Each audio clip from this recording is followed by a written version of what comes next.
This is probably my 5th drink of the night, when I said I wouldn't have any tonight. Fuck, I haven't had a beer in a long time though.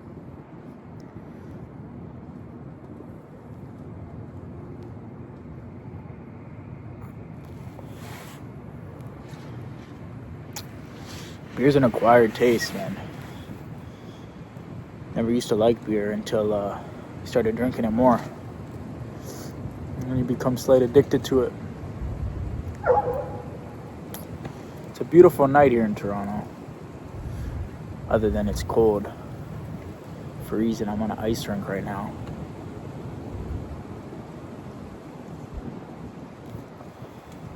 Just watched the Leafs and Raptors both lose. And that's a Saturday night for you in Toronto. Coming up on Christmas. I've been dialed recently. Haven't been fucking off. Haven't been drinking. Haven't been smoking. Haven't even been eating cheat meals. Just straight gym content.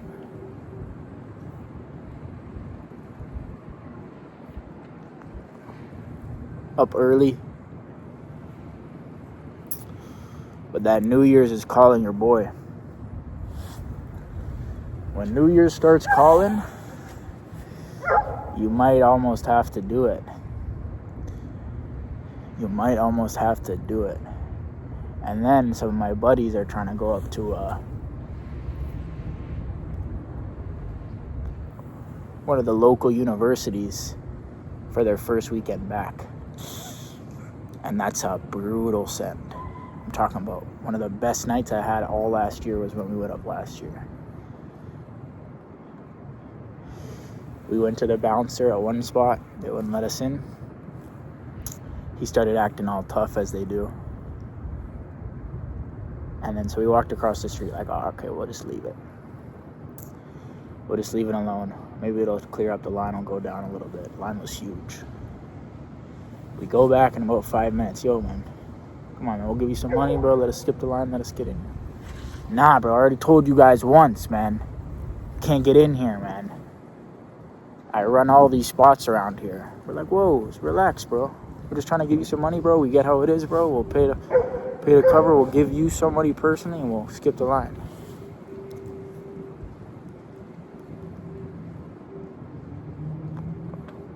Bro's tripping.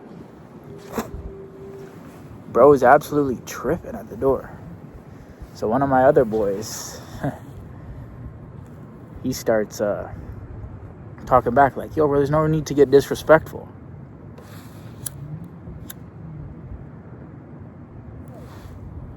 There's no need for all that. And he starts going, what, bro? I run all these clubs around here in Kitchener. It's the local town. I run all these spots with it. And we start going, what, bro? We're from Toronto. We don't give a fuck what you own. And he's not a security guard. He's one of the guys who just comes around and just, you know, power trips and talks to young women. Like, I don't know, he's just fucking bored. So we start saying, yo, we'll beat your ass, bro. Come outside this little line. He's in this little gate thing. Come outside this little line, and we'll fucking beat the fuck out of you. And he's, I mean, we're going back and forth. They don't mean to say, like, we're just coming out like, yo, beat him up or whatever. We're like, yo, stop talking like that. He's like, what? What are you going to do?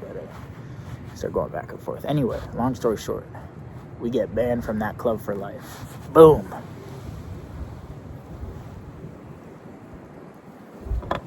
As we do. Me and the boys were real good at that. We're real good at getting banned from clubs. If you need someone that'll get you banned for life from a club, give us a call. Done that on other occasions too, but that's a story for another day. Anyway, so we go to the other club.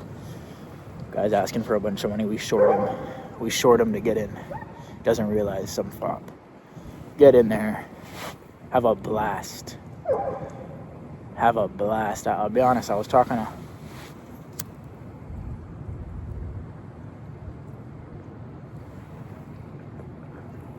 the women there were good. And one thing about the women when you go to a place like Kitchener is that they're there to have a good time.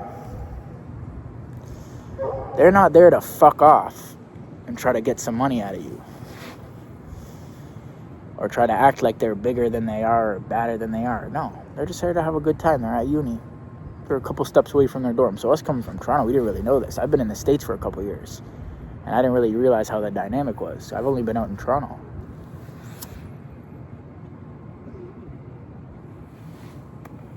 So anyway, I'm talking to a bunch of girls, knowing at the same time, I've got a girl in a condo that goes to that school who's at a different club that night. I told her I was going to come up to see her because I had been talking to her for a while. And anyway, some shit happens. We didn't get to see each other that night, or at that time. I talked to a bunch of girls, tried to make a play, fourth quarter things, and it just didn't work out. They saw me dancing with their friend, and it was a little bit of, shoot yourself in the foot type of scenario, which I'm prone at.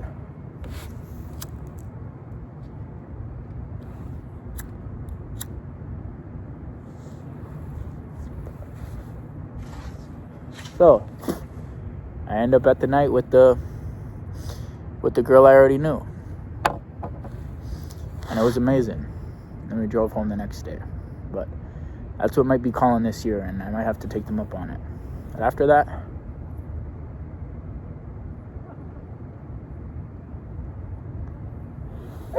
dialed. Can't fuck around in the new year. We got goals to chase. But it's so hard. For anyone who's getting out of uni, doesn't know what to do with their life, they feel like they have more potential than a fucking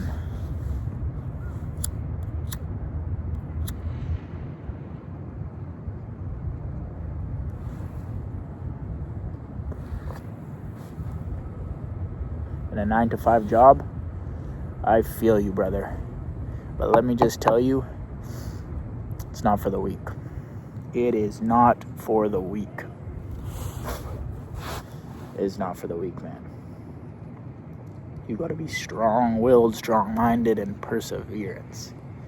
It's the name of the game, consistency and perseverance, bro. Because you're gonna face so many tests.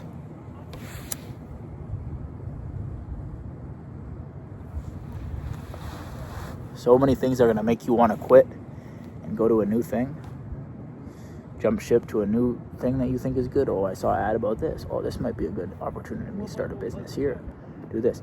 And you realize the grass is always greener on the other side until you jump ship to the other side and you realize it's the same hard shit you would have had to went through in the other situation. Different, obviously, but same hurdles you got to jump.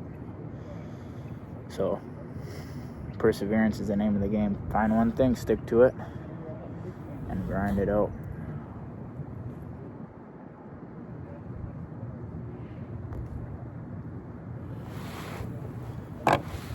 That's what I'm on right now, man.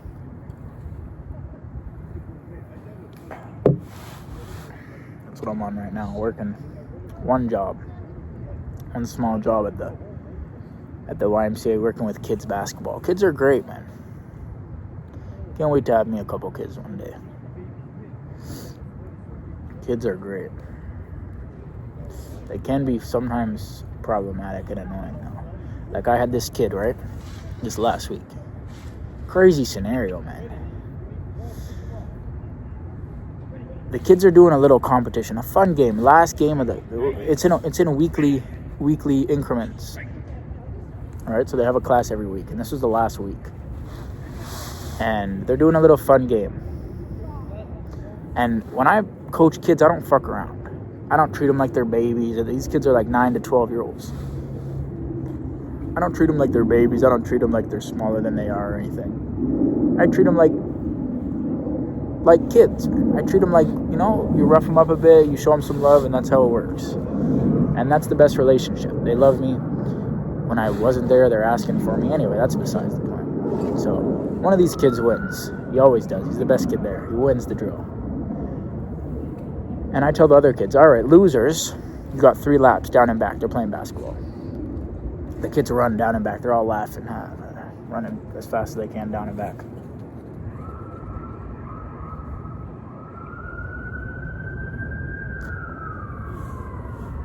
When they get back, this one kid starts freaking out. I mean, causing a scene. Last week, starts causing a scene. Runs over to the sideline, sits on the bench.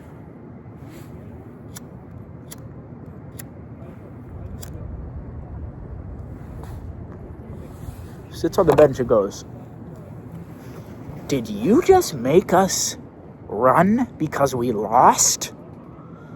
I go, "Yeah." He goes, "You just punished us because we lost the drill?" I go, "Yeah. What do you expect to happen?"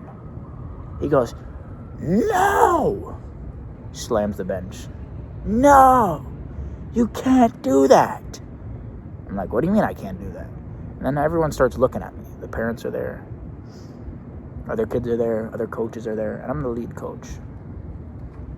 I'm like, fuck, all right. This kid's tripping out. He starts going, "You cannot do that. We will be afraid to lose then."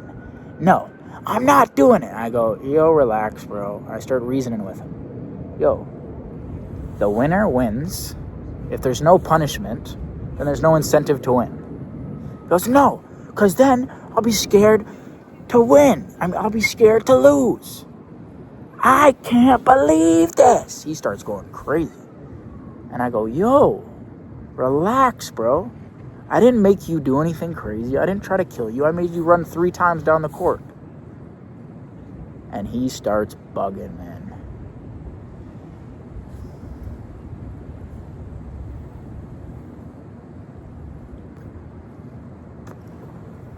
Kids are turning liberal. And you can tell that's the parents. That's not the kid talking. A kid that old doesn't have an opinion enough to be able to actually make his own decisions or think about anything logically or been through any hardship to realize, oh yeah, we should have a little punishment for losing. Because in life, when you lose something, you're going to have a consequence for losing. You're not just going to be sunshine and rainbows every day. You can just tell that's parenthood that has just warped the mind of a young 9-year-old to expect everything to be a winner, and if you don't win, you shouldn't have to feel any pain because of it. It's not, right? So I'm not actually making him feel any pain. I'm just making him run down and back. All the other kids are laughing. He's laughing while he's doing it. And I think he realized when he gets back, I wasn't raised this way. Anyway, so his parent comes in the gym and they're causing a scene, and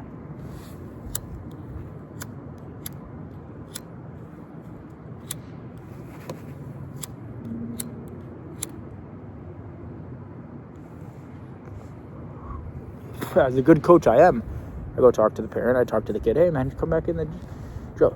He goes, "No, this is unacceptable. No." And he's still standing on his word. One thing I respect about the kid is even though he's got his liberal views and he's wrong, he's standing on his word, which I can respect. Kids these days, man, they're turning liberal. I don't have nothing against liberals, but that's bad. That's really bad. For a 9-year-old to be talking to a coach like, "No, you're going to make us have a punishment for losing? Then I'm going to be scared to lose. I can't believe this." He's using grown words. I am beside myself. He was freaking out. Kids, man.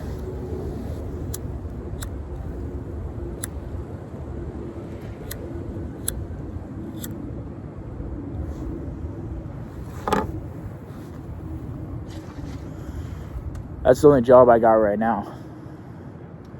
Working with those kids. But they're good kids, man. It's good to work with them. Have a good time. Laugh. Mess around with them. What I've realized, if you're trying to do anything big in this life, which I am, Don't just think I'm working one job. I'm up every single day working on my dream. If you're trying to do anything big in life, anything that resembles excellence,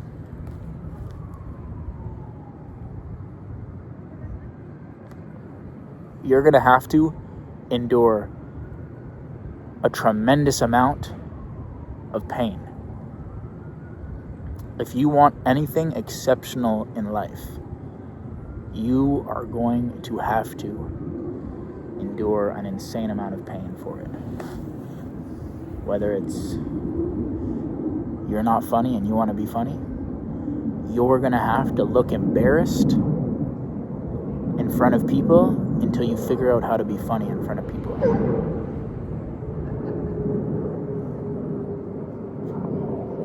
Now, you can say, I don't want to be funny, and then you don't have to deal with that, and you can just shut up your whole life. Or you can say, no, I want to learn how to tell jokes and be funny. Make the whole room laugh. But then,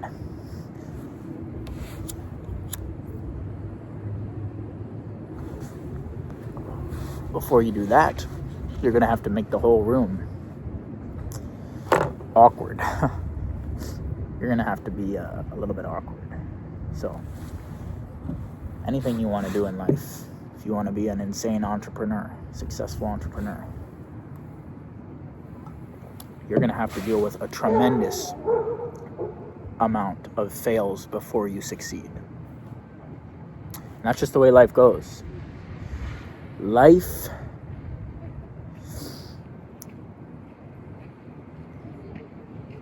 is life, and you just got to keep living it, man.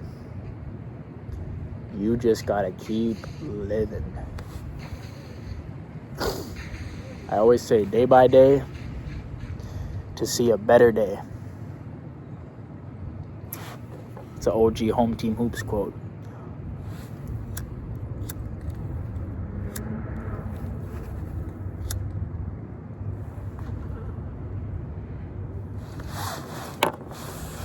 Day by day to see a better day. And that's the reality of it, man. You got to go through life, getting through it any way you can, trying to find the enjoyment in life. You got to find how you can find the joy in the little moments that matter the most and cherish those moments.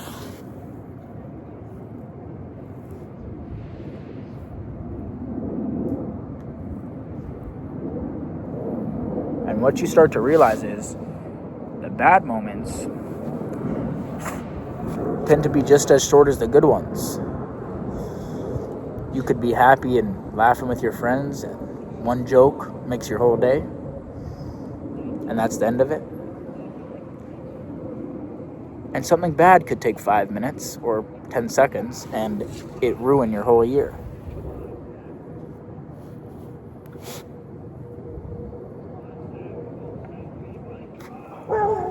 Isn't that crazy? A good thing can last for 5 minutes. Most of the time it does. But a bad thing can last a whole year or a month or a week. And usually it does. Usually, you might say I had a bad year, but really it was only 5 bad moments.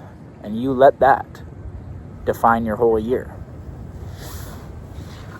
Isn't that pretty fucked up to think about? You had 5 bad moments that you let define your whole year. That's why you got to be able to have gratitude and see the beautiful things in life, see the blessings. See everything as a blessing, because at the end of the day, what doesn't kill you makes you stronger.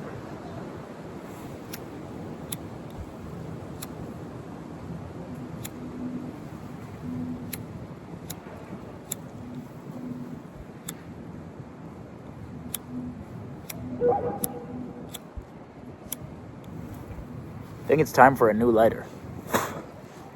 Fucking hell.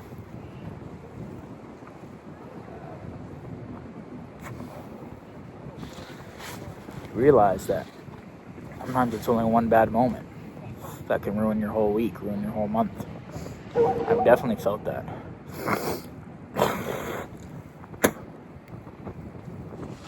I heard a quote today on Instagram that was pretty moving, actually.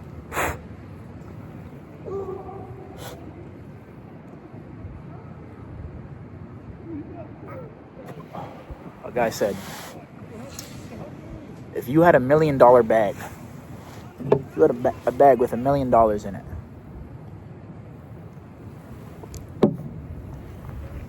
and you went up to a girl and give that girl $1 million bag, would you be nervous? Would you be scared? Would you be anxious?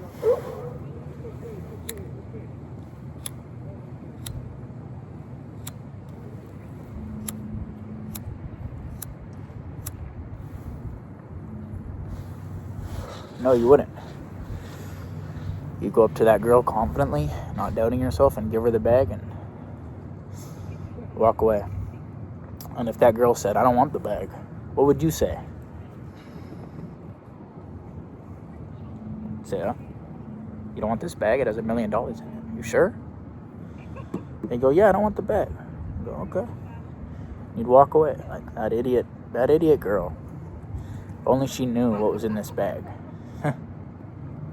Think about that. If you had a bag and you didn't even tell her what was in it, and you said, take this bag.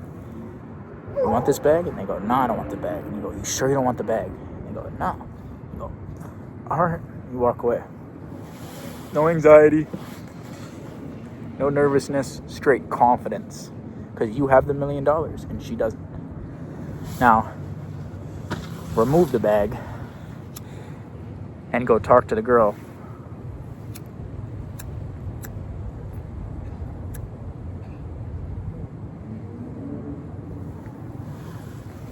For you, it's the same thing. You just don't have $1 million bag yet. And that's why I think if you get rich,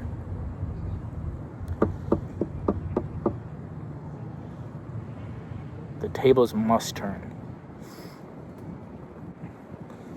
You must just have a crazy amount of confidence to just go up to women. But if you only start going up to women after you get rich, you're a pussy.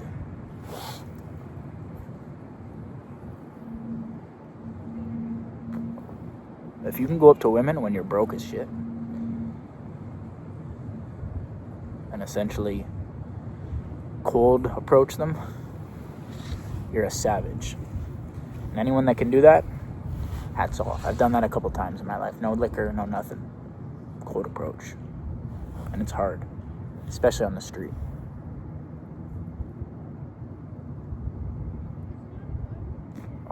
But I just think, I'll be honest, I shoot as many shots as I can because it's a numbers game.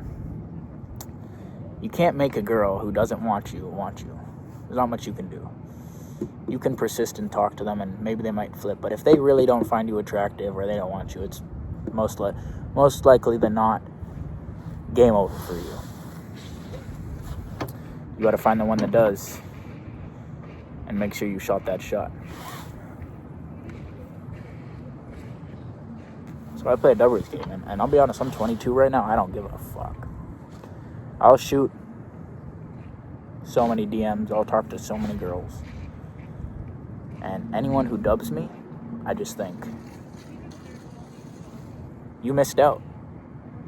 You missed out on the $1 million bag. Because at the end of the day, I know what I'm going to be. I know how successful I am. I know who I am. So I know that you just missed out. And it doesn't bother me any. Only one thing I haven't cracked is the cold approach.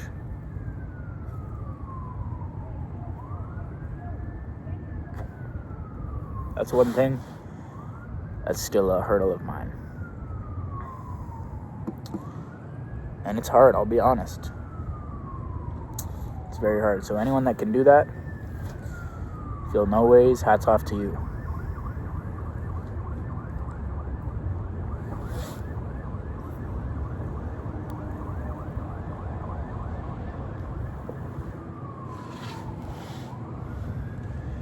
And I wonder what the people think that... To me, I don't understand people who don't chase their dreams. Like, honestly, I don't understand them mentally at all. You have something you want in your head, and you're not willing to try and get it. You're willing to settle for something else that's a little bit easier inside your comfort zone. But at the end of the day, you know that it's not what you want to do. I don't understand those people.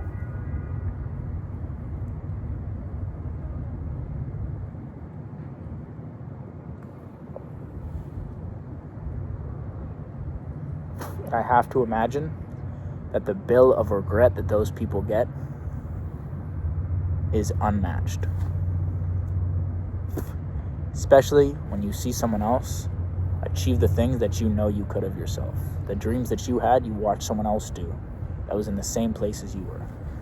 Let's say I go and I chase my dreams, and for years I'm losing, taking L after L after L. And you have chased your immediate gratification, comfort job, or whatever it is. And you're feeling the benefits of it because it's the easier choice in the short term. But in the long term, I end up winning. I end up winning one time. And that win just takes me to the promised land. And you're over there sitting on your couch thinking about the life that you could have had if you just chased your dreams. Instead, you're stuck at the job that you don't want and awaiting a day that you can retire and sit down.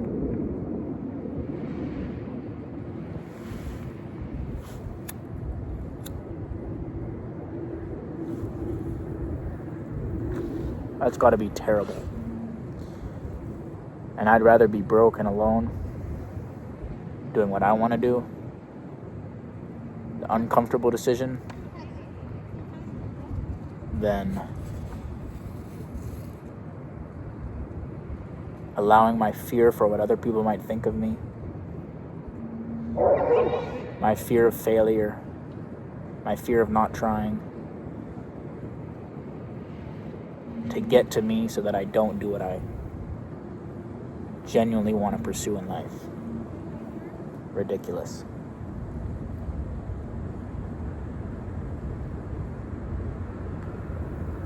And I honestly feel sorry for you people who are like that, because I'm going to achieve my dream at some point. If I don't quit, I will achieve my dream.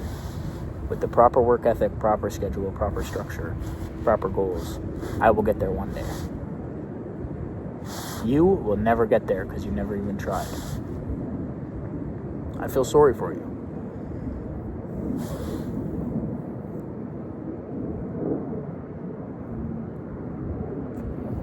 And you're not going to be able to just... There's a certain window, I feel like, between a certain age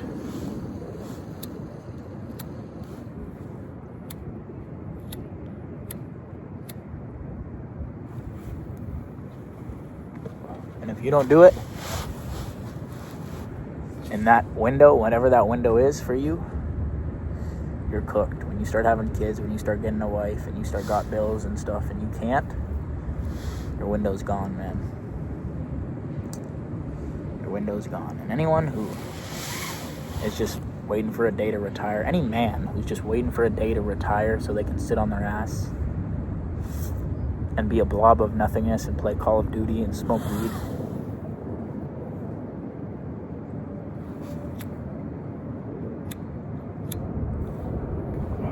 you are a waste of a human. You are a waste of a human because, first of all, you're not going to be fulfilled. It's not going to be what you enjoy. You're going to be depressed. But also,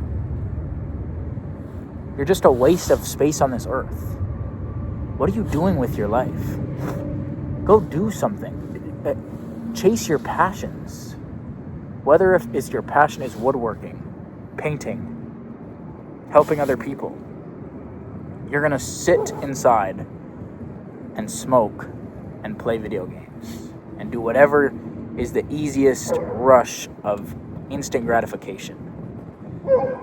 You're a lame. And you deserve to be unhappy and miserable, because that's a terrible man. That's not a man.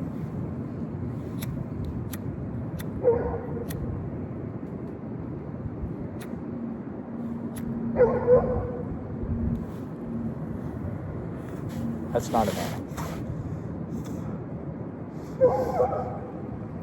It's tough out here though, man. I'll be honest. 22 years old, single.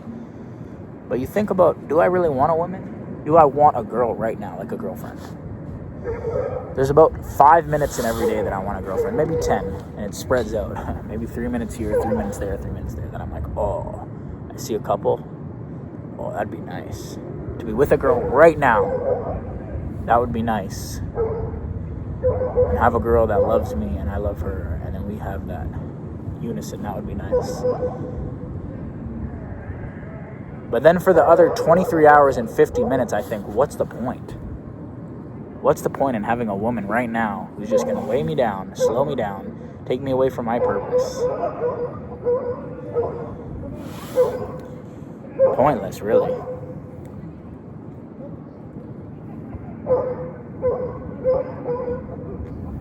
Turns you into a incel. Turns you into a pussy, for lack of a better word, a pussy.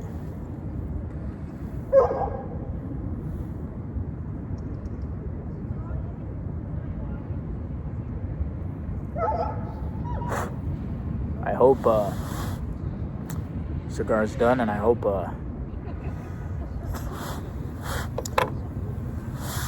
that first of all,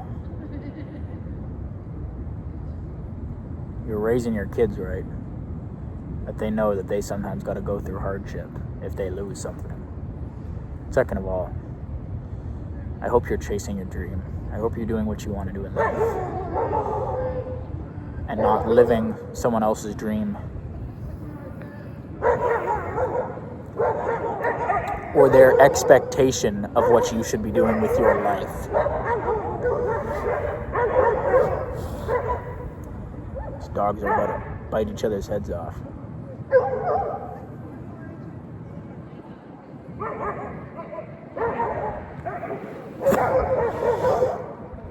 Dog is really man's best friend. I need a dog. A couple years, I'm getting a dog.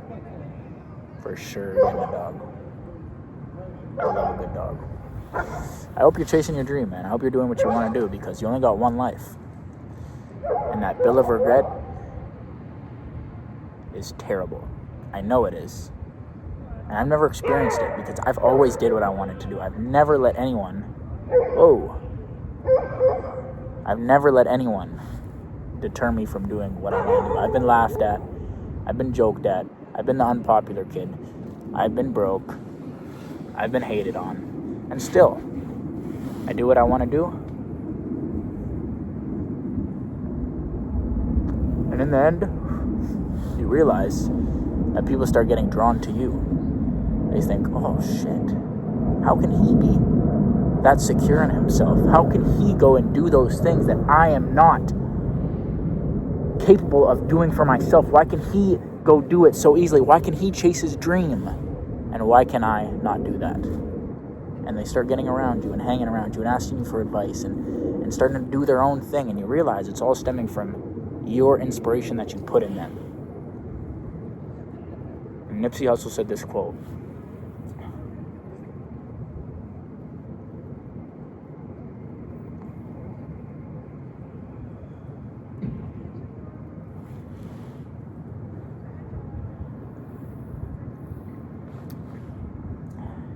the act of inspiring someone else